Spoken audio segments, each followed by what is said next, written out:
Hello, students, and welcome to Roshi's Education Point. Today, we will be starting with your Class 12th English textbook, Flamingo, Chapter 1, The Last Lesson. अब देखो कहने में तो last है लेकिन chapter 1 है। इस चैप्टर को अगर आप मेरे साथ कंप्लीटली रीड आउट करते हैं, समझते हैं, then I am very much sure कि आपको कोई भी डाउट्स नहीं रहेंगे। आपके सारे क्वेश्चंस, डाउट्स सब कुछ यहीं के यहीं सॉल्व हो जाएंगे। Let us read about the author now. Alphonse Daudet was a French novelist. अब ये जो है अल्फोंसे डॉडेट, ये एक फ्रेंच नॉवलिस्ट हैं। बॉर्न हुए हैं 1897 में इनकी डेथ हुई है। He is a French novelist and a short story writer. The last lesson is set in the days of the Franco-Prussian War. Franco-Prussian War ये लड़ी गई है फ्रांस और प्रूशिया के बीच में 1870 to 1871 तक चली थी ये लड़ाई, in which France was defeated by Prussia led by Bismarck. इस लड़ाई में फ्रांस जो है वो हार चुका था प्रूशिया से। Prussia then consisted of what now are the nations of Germany, Poland and parts of Austria. आज के टाइम पर जिसे हम लोग प्रूशिया के नाम से जान नहीं सकते, क्यों? क्योंकि आज वो जर्मनी, पोलैंड और पार्ट्स ऑफ ऑस्ट्रिया में डिवाइडेड है। पहले इसे हम लोग प्रूशिया के नाम से जानते थे। In the story, the French districts of Alsace and Lorraine have passed into Prussian hands. अब अल्सेक और लोरेन ये दो डिस्ट्रिक्ट्स हैं फ्रेंच की, मतलब फ्रांस की, और लड़ाई क्योंकि हम लोग हार गए हैं तो ये प्रूशिया के पास चली गई हैं। Read the story to find out what effect this had on life at school. अब इस लड़ाई का, फ्रांस के हारने का स्कूल पर क्या इफ़ेक्ट होता है वो हमें इस चैप्टर में देखना है। So before starting let me tell you, ये चैप्टर थोड़ा सा लंबा होने वाला है, बट आई वॉन्ट कि आप लोग मेरे साथ जुड़े रहें एंड तक। अगर एंड तक आप रहेंगे तो आई एम वेरी मच श्योर कि आपको सब कुछ समझ में आने वाला है। बीच में अगर आपने स्किप करा या फिर थोड़ा सा देखकर आप चले गए, उससे कुछ भी समझ में नहीं आएगा। तो या तो आप स्टार्टिंग से देखें और कंप्लीटली देखें या फिर देखें ही नहीं। तो option is yours. So now let us start reading this chapter. I started school very late that morning and was in great dread of a scolding, especially because M. Hamill had said that he would question us on participles and I did not know the first word about them. अब ये जो boy है इनका नाम है France. ये हम लोग आगे आएगा नाम इस लड़के का। फ्रांस एक लड़का है जो कि स्कूल जाने के लिए काफ़ी लेट हो चुका है और उसे डर है कि उसके जो टीचर हैं एम हैमिल वो उसे स्कोल्ड करेंगे, डांटेंगे, क्योंकि उन्होंने होमवर्क दिया था कि पार्टिसिपल्स के ऊपर आप लोगों को क्वेश्चंस वो पूछेंगे और आपको लर्न करके आना है। लेकिन फ्रांस ने तो कुछ भी नहीं पढ़ा था, एक भी वर्ड उसको नहीं आता था। For a moment I thought of running away and spending the day out of doors. अब एक पल के लिए तो फ्रांस ने सोचा कि स्कूल छोड़ देता हूँ और बाहर जाकर मतलब स्कूल को बंक करता हूँ basically. It was so warm, so bright, the birds were chirping at the edge of the woods and in the open field back of the sawmill the Prussian soldiers were drilling. अब बाहर इतनी ज़्यादा गर्मी थी, इतना bright था सब कुछ, पेड़ पर बर्ड्स जो हैं वो चर्पिंग कर रही थी, मतलब चहचहा रही थी। Eight the edge of the woods, as का मतलब होता है कोना एंड वुड्स का मतलब होता है जंगल। देखो वुड का मतलब होता है लकड़ी, लेकिन जब उसमें एस लग जाता है, वुड्स बन जाता है, तो उसका मतलब होता है जंगल। जो हमारे प्रूशियन सोल्जर्स हैं, अब वो फ्रांस में क्या कर रहे हैं? क्योंकि फ्रांस ने लड़ाई हार ली है, इस वजह से प्रूशियन सोल्जर्स वहाँ पर थे और वो ड्रिलिंग कर रहे थे, अपनी मॉर्निंग एक्सरसाइज कर रहे थे। It was all much more tempting than the rule for participles but I had the strength to resist and hurried off to school. अब ये सारी चीज़ें इतनी ज़्यादा एक्साइटिंग थी, टेम्पटिंग यानी कि जिसकी तरफ हम आकर्षित हो जाते हैं, अट्रैक्ट हो जाते हैं। बाहर जाके मस्ती करना किसको पसंद नहीं है? तो पार्टिसिपल्स के बोरिंग रूल से अच्छा तो ये है कि बाहर जाकर हम लोग खेल लें। लेकिन फ्रांस ने अपने इस थॉट को रेजिस्ट करा, उसने खुद को कंट्रोल करा, मना करा और जल्दी जल्दी वो स्कूल के लिए निकल गया। When I passed the town hall, there was a crowd in front of the bulletin board. अब जब ये वहाँ से निकला तो टाउन हॉल के सामने एक क्राउड था। क्राउड का मतलब भीड़ थी और वो एक बुलेटिन बोर्ड पढ़ रहे थे। For the last 2 years, all our bad news had come from there. The lost battles, the draft, the orders of the commanding officer, and I thought to myself, without stopping, what can be the matter now? 2 सालों से जितनी भी बुरी खबर है, कोई battle इन्होंने हार दिया हो, कोई कमांड हो, वो सारी चीज़ें इसी नोटिस बोर्ड से मिलती थी। इसने रुका नहीं है वहाँ पर और ये मन ही मन सोचते हुए जा रहा था कि अब क्या बुरी खबर हो सकती है, अब क्या न्यूज़ आई होगी इस बुलेटिन बोर्ड पे। Then as I hurried by as fast as I could go, the blacksmith washer, who was there with his apprentice, reading the bulletin, called after me, "Don't go so fast, bub. You'll get to your school in plenty of time." अब France जो है वो जल्दी जल्दी school जा रहा था। रास्ते में एक ब्लैकस्मिथ था, तो उन्होंने वो भी बुलेटिन बोर्ड रीड कर रहे थे, तो उन्होंने इसको बोला कि इतनी जल्दी जाने की कोई ज़रूरत नहीं है, तुम्हारे पास काफ़ी टाइम है और तुम स्कूल आराम से पहुंच जाओगे और लेट भी नहीं होगे। I thought he was making fun of me and reached M. Hammel's little garden all out of breath. अब फ्रांस को लगा कि वो जो ब्लैकस्मिथ है वो इसका मजाक उड़ा रहा है, क्योंकि वो लेट हो गया था, इस वजह से वो मजाक उड़ा रहा है। और ये इसने बिना उस पर ध्यान दिए जल्दी से भागकर एम हैमिल के छोटे से गार्डन में पहुंच गया था। आउट ऑफ ब्रेथ का मतलब हो जाता है जब हम भागते हैं, थोड़ी देर भागने के बाद हमारी सांस फूलने लग जाती है। Usually when school began, there was a great bustle which could be heard out in the street, the opening and closing of desks, lessons repeated in unison, very loud with our hands over our ears to understand better, and the teacher's great ruler rapping on the table. Usually यानी कि आम दिनों में जब school शुरू होता था तो काफ़ी ज़्यादा बसल यानी कि शोर शराबा होता था, और ये जो शोर था ये तो बाहर रोड तक, स्ट्रीट तक सुनाई दे जाता था। और शोर किस चीज़ का है? बच्चे अपनी डेस्क ओपन करते हैं, क्लोज़ करते थे, और जो लेसन्स होते थे वो यूनाइसन में यानी कि एक साथ सब लोग रिपीट करते थे।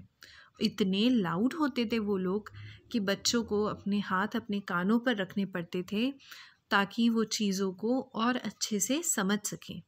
और फिर टीचर का जो रूलर यानी कि स्केल होता था, ज़ोर से वो टेबल पे भी मारते थे बच्चों को चुप करने के लिए, उसकी भी आवाज़ काफ़ी तेज़ तक बाहर तक सुनाई देती थी। लेकिन आज ऐसा नहीं था, आज कुछ अलग था। But now it was all so still. I had counted on the commotion to get to my desk without being seen. But of course, that day everything has to be as quiet as Sunday morning. इस दिन तो कुछ अलग था, सारी चीज़ें काफ़ी ज़्यादा शांत थी। फ्रांस ने सोचा था कि ये कमोशन के अंदर जो इतना शोर मचेगा क्लास में, उस बीच ये चुपचाप क्लास में जाके बैठ जाएगा और किसी की नज़रों में भी नहीं आएगा। लेकिन उस दिन ऐसा नहीं था, उस दिन तो काफ़ी शांति थी, संडे मॉर्निंग की तरह। संडे मॉर्निंग इसलिए बोला गया है क्योंकि स्कूल संडे के दिन बंद होता है और काफ़ी ज़्यादा शांति वहाँ पर होती है। Through the window, I saw my classmates already in their places, and M. Hamill walking up and down with his terrible iron ruler under his arm. Window से फ्रांस ने देखा कि इसके जितने भी क्लासमेट्स हैं वो सभी अपनी जगह पर बैठे हुए हैं, और जो एम हैमिल है वो क्लास के अंदर घूम रहे हैं। उनके हाथ में अपना रूलर है, आयरन रूलर यानी कि लोहे की स्केल है जो उन्होंने अपने आर्म में फंसा रखी है। कैसे फंसा रखी है? तो मान लो ये एम हैमिल है। अब एम हैमिल की जो आर्म होता है यानी कि जो हाथ होता है, उस हाथ के अंदर रूलर लगा हुआ है। I had to open the door and go in before everybody. अब फ्रांस को सभी के बीच में दरवाज़ा खोलकर अंदर जाना होगा। सब उसको देखेंगे। You can imagine how I blushed and how frightened I was. अब हम इमेजिन भी कर सकते हैं कि ऐसे सब क्लास शांति से बैठी हो और उसके बीच में जब हमें क्लास के अंदर एंटर होना होता है कितनी शर्म आती है, कितना डर लगता है। But nothing happened. M Hamel saw me and said very kindly, "Go to your place quickly, little Franz. We were beginning without you." लेकिन उस दिन ये क्लास में गया, एम हैमिल ने कुछ भी नहीं बोला। बहुत काइंड तरीके से, प्यार से उन्होंने फ्रांस को बोला, go to your place quickly, जल्दी से अपनी प्लेस पर जाके बैठ जाओ। We were beginning without you, हम तो तुम्हारे बिना ही शुरू करने वाले थे।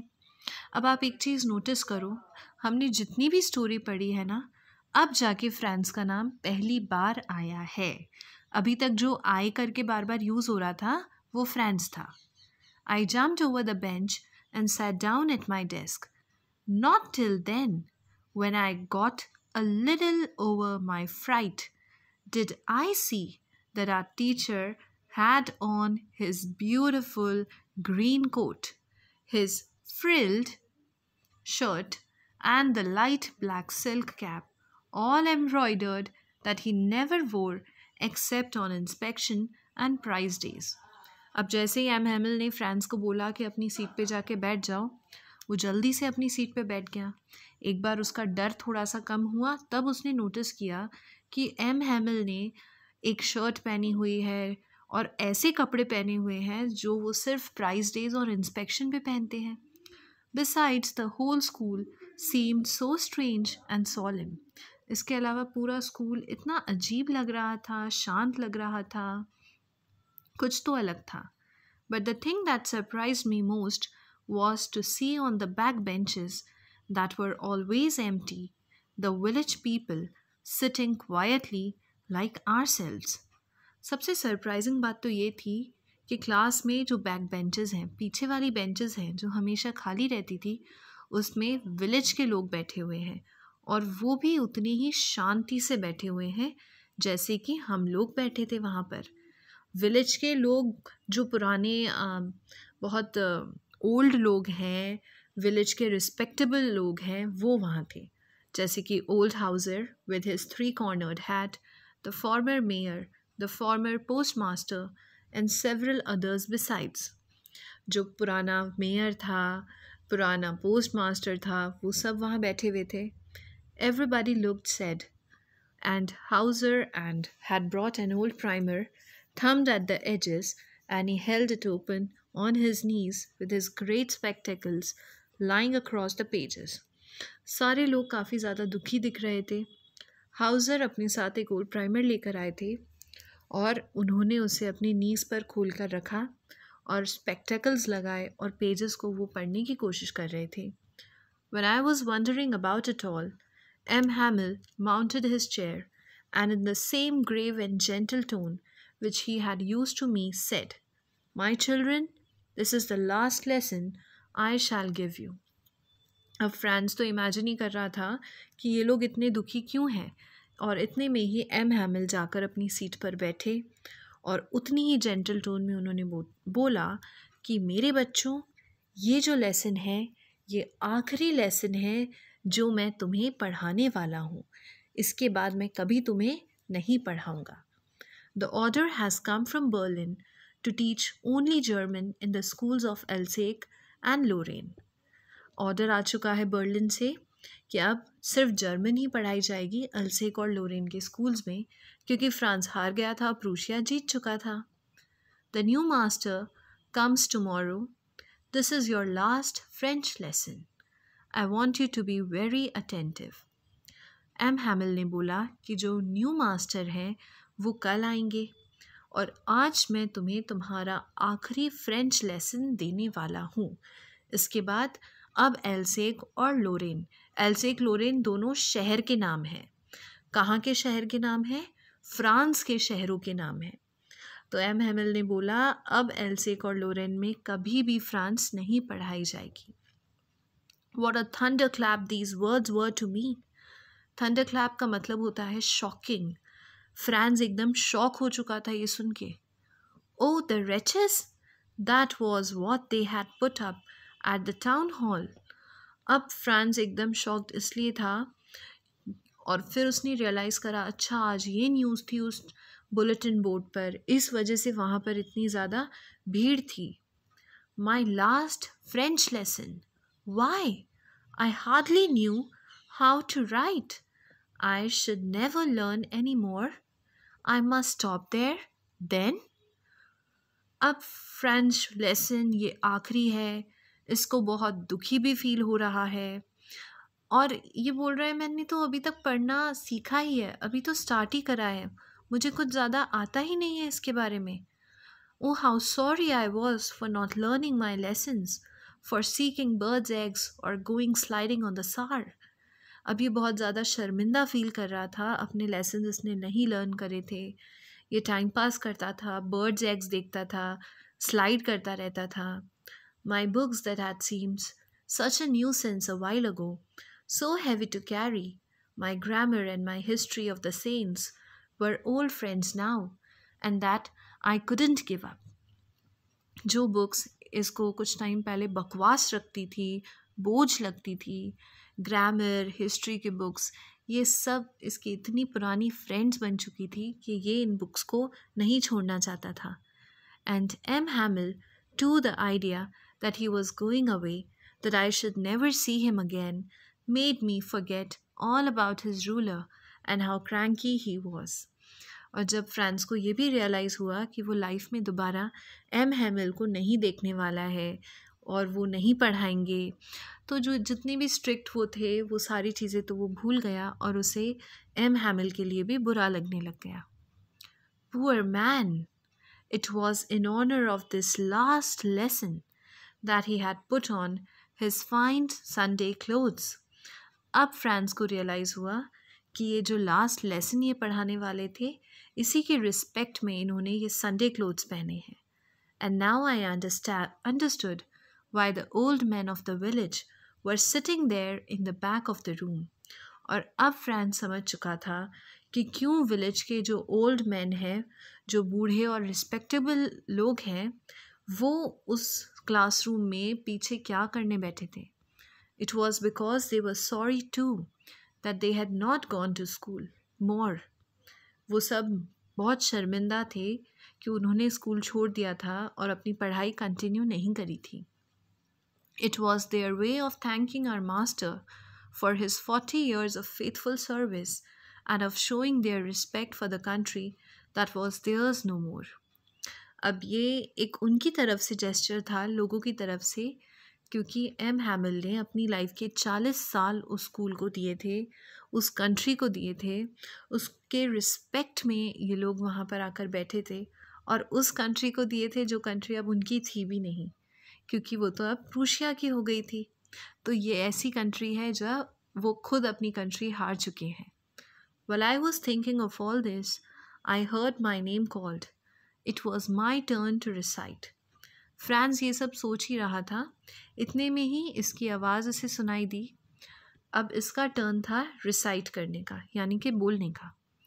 What would I not have given to be able to say that dreadful rule for the participle all through, very loud and clear, and without one mistake.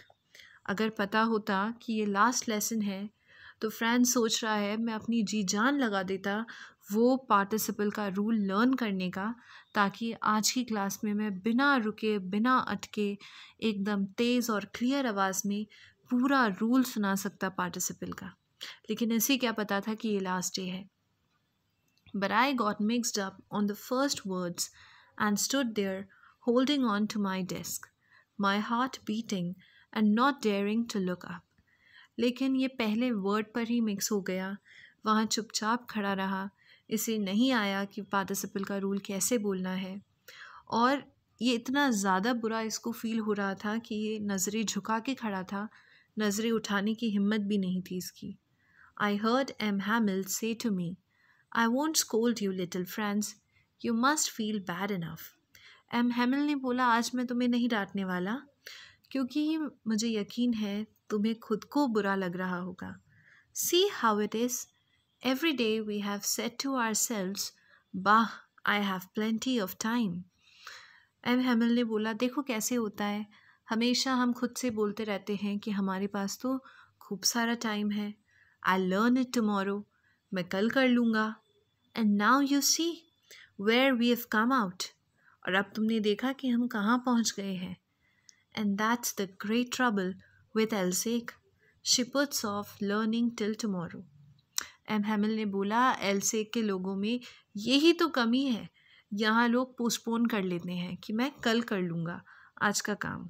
Now those fellows out there will have the right to say to you, how is it you pretend to be Frenchmen and yet you can neither speak nor write your own language?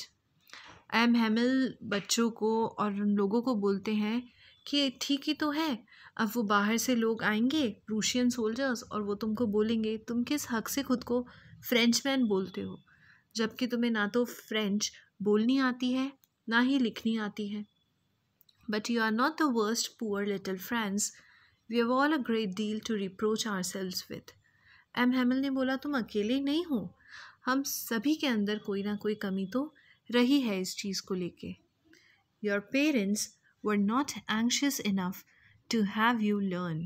तुम्हारे parents में इतना जागरूकता नहीं थी कि तुम्हें वो learn करवा सके। They preferred to put you to work on a farm or at the mills so as to have a little more money. उन्होंने ये प्रेफर करा कि तुम्हें जल्दी से जल्दी काम पे लगा दिया जाए ताकि घर में 4 पैसे ज़्यादा आ जाएंगे। And I have been to blame also. मुझे खुद को भी तो ब्लेम करना चाहिए। Have I not often sent you to water my flowers instead of learning your lessons? M Hamel बोलते हैं, क्या मैंने भी तुम्हें पढ़ाई को छोड़कर अपने गार्डन में फ्लावर्स को पानी देने के लिए नहीं भेज दिया क्या? मैं भी उतना ही दोषी हूँ जितने कि तुम्हारे पेरेंट्स हैं। And when I wanted to go fishing, did I not just give you a holiday? और जिस दिन मुझे फिशिंग जाना था उस दिन मैंने तुमको यूं ही छुट्टी भी तो दे दी थी। तो मेरी भी गलती उतनी ही है जितनी बाकी सबकी है यहाँ पे। Then from one thing to another, M. Hamill went on to talk of the French language, saying that it was the most beautiful language in the world, the clearest, the most logical. We must guard it among us and never forget it, because when a people are enslaved, as long as they hold fast to their language, it is as if they had the key to their prison. एक चीज़ से दूसरी चीज़ निकलती रही और फिर M Hamel ने बोला, French language दुनिया की सबसे क्लियर लैंग्वेज है, सबसे ज़्यादा लॉजिकल लैंग्वेज है, और हमें इसे कभी भी नहीं भूलना है। लोग हमें तो बंदी बना सकते हैं, लेकिन हमें अगर हमारी लैंग्वेज पे हम टिके रहेंगे तो हमारे पास इस जेल का ताला होगा, की टू देयर प्रिजन। प्रिजन का मतलब जेल, और जेल का ताला होगा अगर हमारी लैंग्वेज पे हम लोग टिके रहे तो।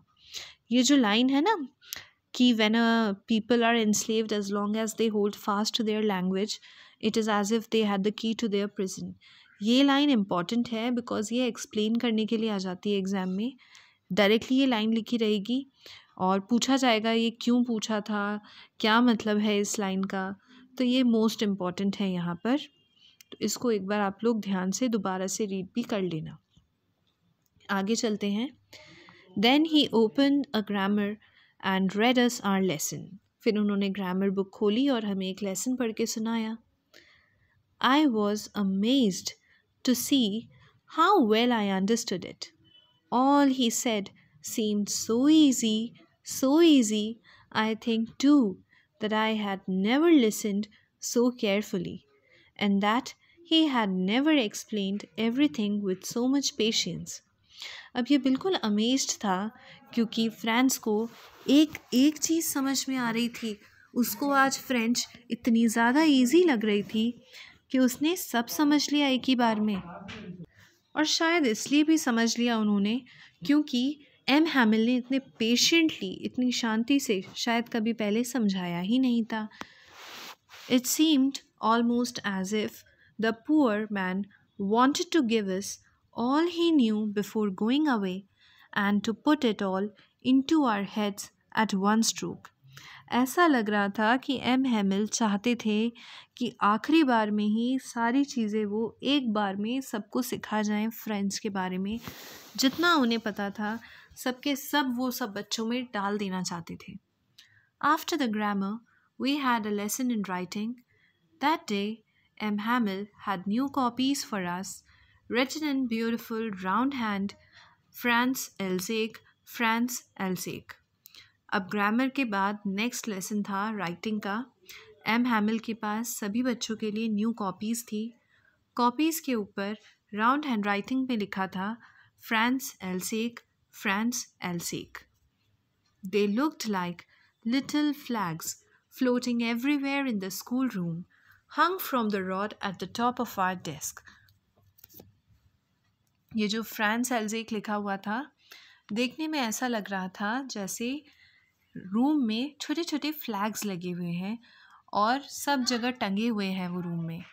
You ought to have seen how everyone set to work and how quiet it was. देखने का था कि कितना शांत उस दिन का माहौल था और सब कितने शांति से काम कर रहे थे। The only sound was the scratching of the pens over the paper. जो सिर्फ एक आवाज़ आ रही थी वो पेन की आवाज़ थी। जब पेपर पे पेन चलाते हैं तो आवाज़ आती है। Once some beetles flew in, but nobody paid any attention to them, not even the little ones who worked right on tracing their fish hooks as if that was French too. अब एक बार क्या हुआ कि Beatles अंदर आ गए। Beatles एक insect होते हैं, तो बीटल्स क्लास के अंदर आ गए। नॉर्मल डे होता तो सारे बच्चे उसको देखने लग जाते बीटल्स को और पढ़ाई में उनका ध्यान नहीं रहता। लेकिन क्योंकि ये लास्ट डे था तो इवन जो छोटे बच्चे थे उन्होंने भी अपनी पढ़ाई को नहीं छोड़ा और वो भी कंटिन्यू पढ़ाई कर रहे थे। वो ट्रेसिंग कर रहे थे। ट्रेसिंग होता है जब आपको डॉट डॉट्स दे दिए जाते हैं और आपको उस पर अपनी पेंसिल चलानी होती है। तो छोटे बच्चे तो वो काम कर रहे थे लेकिन वो भी उतने ही दुखी थे जैसे तो उनका भी फ्रेंच का लास्ट लेसन ही था। On the roof, the pigeons cooed very low, and I thought to myself, will they make them sing in German? Even the pigeons. छत के ऊपर पिजन्स यानी कि कबूतर थे जो कि कू कर रहे थे, उनकी साउंड में सिंग कर रहे थे। तो फ्रांस ने सोचा कि अब क्या ये इन पिजन्स को भी जर्मन में गाना गवाने वाले हैं? वो पिजन्स को कैसे रोकेंगे फ्रेंच में बोलने से? Whenever I looked up from my writing, I saw M. Hamill sitting motionless in his chair and gazing first at one thing, then at another, as if he wanted to fix in his mind just how everything looked in that little schoolroom. France लिखते लिखते ऊपर M हैमिल की तरफ देखता तो M Hamel अपनी seat में motionless तरीके से बैठे हुए थे और वो सारी चीज़ें देख रहे थे। वो चाहते थे कि ये सारी चीज़ें वो अपनी आँखों में कैद कर लें, वो छोटा सा room. Fancy, for 40 years he had been there in the same place with his garden outside the window and his class in front of him. Just like that.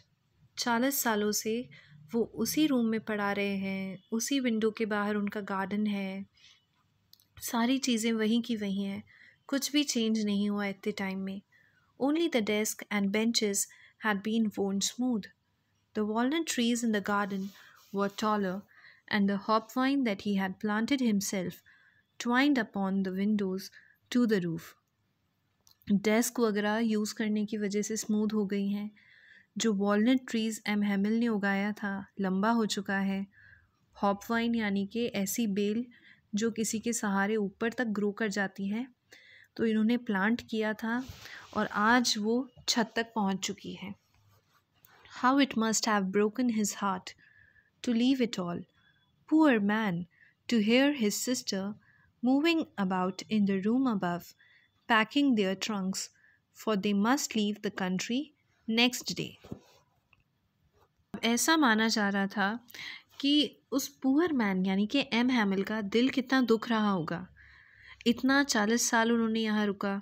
उनकी सिस्टर ऊपर वाले रूम में जब सामान पैक कर रही थी तो ट्रंक्स या मोटे मोटे जो बक्से होते हैं बड़े बड़े, उनके हिलाने की आवाज़ नीचे सुनाई दे रही थी. तो आवाज़ें सुन के एम हैमिल को कितना दुखी फील हो रहा होगा. But he had the courage to hear every lesson to the very last. लेकिन एम हैमिल ने हिम्मत नहीं हारी. वो आज भी अपना लास्ट लेसन देने यहाँ पे खड़े थे. After the writing, we had a lesson in history, and then the babies chanted their Ba Baby Bobu. Writing के बाद नेक्स्ट क्लास थी हिस्ट्री की, और उसके बाद छोटे छोटे बच्चे चैंट करने वाले थे. चैंट का मतलब जब ये लोग एक साथ रिपीट करने वाले थे, Ba Baby Bobu. Down there at the back of the room, old Hauser had put on his spectacles and holding his primer in both hands spelled the letters with them. Back bench पे जो old Hauser बैठे थे, उन्होंने भी अपना चश्मा पहना और प्राइमर अपने हाथ में लेकर वो भी उस पे लिखे हुए लेटर्स को रीड करने लग गए थे. You could see that he too was crying. और उनको देखकर हम लोग ये बोल सकते थे कि वो भी रो रहे थे. His voice trembled with emotion, and it was so funny to hear him that we all wanted to laugh and cry. उनकी आवाज़ इतनी ज़्यादा फ़नी लग रही थी क्योंकि वो कभी रो रहे थे, और बोलते बोलते जब रोते हैं तो आवाज़ थोड़ी सी ट्रेम्बल कर जाती है. अब इनको ये समझ नहीं आ रहा था बच्चों को कि ये हंसे या रोए. How well I remember it, the last lesson. France को आज भी वो लास्ट लेसन काफ़ी अच्छे से याद है. वो आज भी नहीं भूला उस चीज़ को. All at once, the church clock struck 12, then the Angelus. At the same moment, the trumpets of the Prussians, returning from drill, sounded under our windows. एकदम से चर्च क्लॉक पर 12 यानी कि 12 बज गए. जो प्रूशियन सोल्जर्स ड्रिल पर गए थे वो वापस आ गए. ट्रम्पेट्स इस तरीके के बड़ा इंस्ट्रूमेंट होता है जिससे साउंड आता है. M हैमिल stood up very pale in his chair. I never saw him look so tall. M Hamel अपनी चेयर पर से खड़े हुए. आज तक उन्हें इतना लंबा कभी नहीं देखा था. चेहरा पीला पड़ा था. पेल यानी कि एकदम पीला फीका पड़ जाना. फिर उन्होंने बोला, My friends, and he said I. But something choked him. He could not go on. अब आई बोलने के बाद उनकी हिम्मत ही नहीं हो पा रही थी वो आगे कुछ और बोले भी. जैसे उनकी आवाज़ रुक गई थी, वो बोल ही नहीं पा रहे थे उसके बाद. Then he turned to the blackboard, took a piece of chalk, and bearing on with all his might, he wrote as large as he could, Vive la France. फिर वो बोर्ड की तरफ उन्होंने टर्न किया, ब्लैक बोर्ड की तरफ, अपने हाथ में चौक उठाई और सारा करेज इकट्ठा करके, सारी हिम्मत इकट्ठा करके उन्होंने बोर्ड पर बड़े बड़े अक्षरों में, जितना बड़ा वो लिख सकते थे उतना बड़ा उन्होंने लिखा, वाइव ला फ्रांस. वाइव ला फ्रांस मतलब टाटा बाय बाय फ्रांस को उन्होंने किया. Then he stopped and leaned his head against the wall, and without a word he made a gesture to us with his hand. School is dismissed, you may go. Board की तरफ उन्होंने अपना सिर झुका लिया और हाथ के इशारे से उन्होंने बोला कि स्कूल फिनिश हो चुका है और आप सभी यहाँ से जा सकते हो. So yes, with this your chapter is completed. If you're having any doubt, you can write me in the comment section below. If you want the question and answers of this chapter, you can mail me. Just write your email and I will provide you with all the question and answers of this chapter, all the extra question and answers, everything. Thank you so much. Keep watching.